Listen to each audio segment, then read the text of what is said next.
নমস্কার বন্ধুরা, village cooking বাড়িতে চ্যানেলে সবাইকে স্বাগত। বন্ধুরা, আজকে আর মাছ মাংস না, আজকে একদম সরাসরি চলে গেছি মটর ডালের বড়ার রেসিপি। তো প্রথমেই আমি গাছের লেবু তুলে নেব। তো গাছে প্রচুর লেবু হয়েছে, আর আমি দেখছি যে সকালবেলা হনুমান এসেছে আর লেবু হচ্ছে কামড়ে কামড়ে খাচ্ছে। লেবু খায় বলে জানি না, তো গেলাম, দেখলাম গাছে প্রচুর লেবু, তুলে নিয়ে চলে এসেছি। এরপর রান্নার দিকে যাব। প্রথমে আমি পালং শাকের চচ্চড়ি করব, শীষ পালংয়ের চচ্চড়ি। আজকে যেহেতু নিরামিষ, সেই জন্য শীষ পালংয়ের চচ্চড়িটা ভালোই লাগবে। তো এখানে প্রথমে কড়াই আমি তেল দিয়েছি, পাঁচফোড়ন দিয়েছি, শুকনো লঙ্কা দিয়েছি। আর শীষ পালংয়ের জন্য যে সবজিগুলো নিয়েছি, শীষ পালং তো থাকবেই, একদম মোটা শীষ পালং।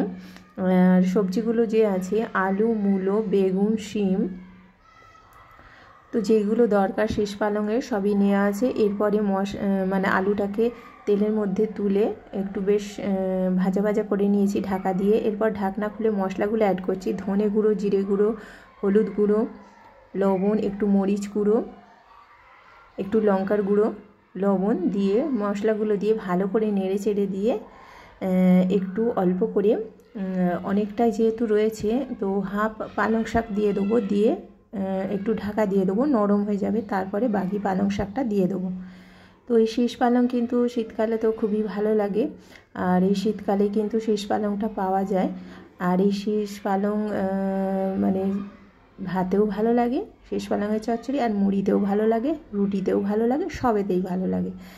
তো ঢাকনা খুলে আবার নেড়ে নিয়েছি ভালো করে। এরপরে বাকি শীষ পালংটা দিয়ে দেবো। তো এখানে আমি বড়ার জন্য মটর ডাল ভিজিয়ে রেখেছিলাম,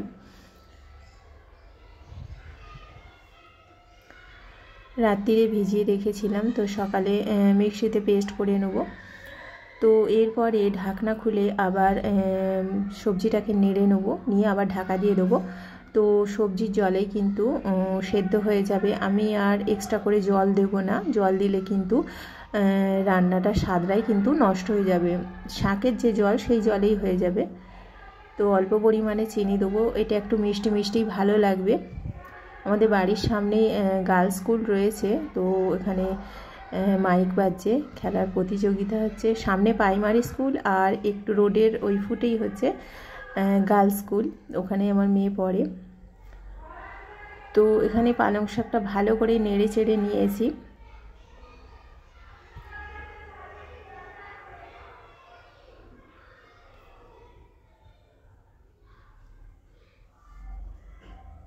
এরপরে আমি একটু দুধ দিচ্ছি, লিকুইড দুধ,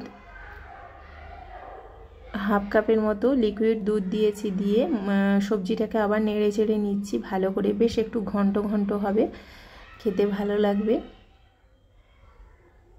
দুধটা দিলে আরও টেস্টি হবে।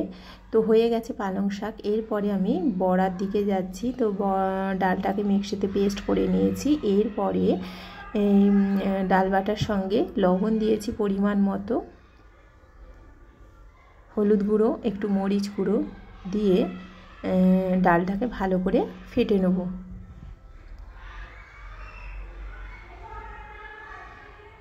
এখানে 200 মতো ডাল ছিল। তো এরপরে বড়ার মতো করে তেলের মধ্যে ভেজে তুলে নেব। এগুলোকে কিন্তু বড়াগুলোকে খুব বেশি শক্ত করে ভাজবো না, একটু বেশ নরম থাকবে, তাহলে কি হবে, জুসটা ভালো করে টানবে আর বেশ নরম হবে। কড়াতেই কিন্তু কড়াইয়ের বেশি শক্ত করে নিলে হবে না।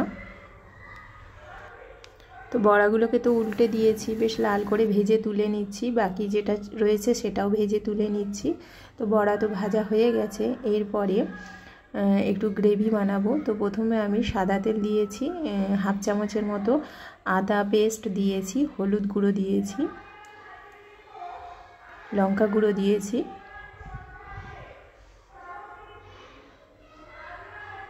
ধনে গুঁড়ো, জিরে গুঁড়ো, একটু গরম মশলার গুঁড়ো, সব মশলাগুলো দিয়ে বেগুন ফালি করে নিয়েছি, বেশ লম্বা লম্বা করে ফালি করে নিয়েছি, সেই বেগুনগুলো দিয়ে দিয়েছি। এরপরে কুমড়ো ফুল ছিল, কুমড়ো ফুলটা দিয়ে দিয়েছি, বেশ টেস্টি হবে খেতে। এরপরে একটু ভাজা মশলা, ধনে, মৌরি, জিরে, শুকনো লঙ্কা, এলাচ, লবঙ্গ, দারুচিনি, তেজপাতা সব মশলাগুলো ভেজে গুঁড়ো করা আছে। তো আমি সব রেসিপিতেই একটু করে মশলাটা দিই, খুব সুন্দর টেস্টি হয়। তো এখানেও আমি হাফ চামচ দিয়েছি, একটু টমেটো কেচাপ দিয়েছি, দিয়ে ভালো করে নেড়ে চেড়ে নেব। খুব জোরে জোরেই মাইক বাজছে, মাইকে মানে গান হচ্ছে। এরপরে জল দিয়ে দেবো, জলটা দিয়ে ভালো করে নেড়ে চেড়ে নেব। তারপরে ফুটে উঠলে একটু ঢাকা দিয়ে দেবো, তারপরে ফুটে উঠলে বড়াগুলো দিয়ে দেবো। খুব বেশি সময় লাগবে না, বড়া তো তাড়াতাড়ি হয়ে যাবে, আর গরম গরম হবে, আর গরম গরম ভাতের সঙ্গে জমে যাবে বন্ধুরা। তো ঢাকা দিয়ে দিয়েছিলাম, ঢাকনা খুলে বড়াগুলো দিয়ে দিচ্ছি।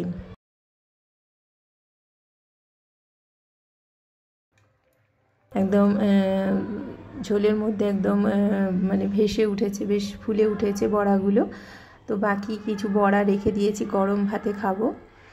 তো হয়ে গেছে। এরপরে ধনেপাতা কুচি দেবো। আমার মেয়ে ধনেপাতা তুলতে গেছে, আমি দেখিয়েছি ধনেপাতা লাগিয়েছি, তো সেই ধনেপাতা একটু ওপরে দিয়ে দেবো, দিয়ে নামিয়ে নেব।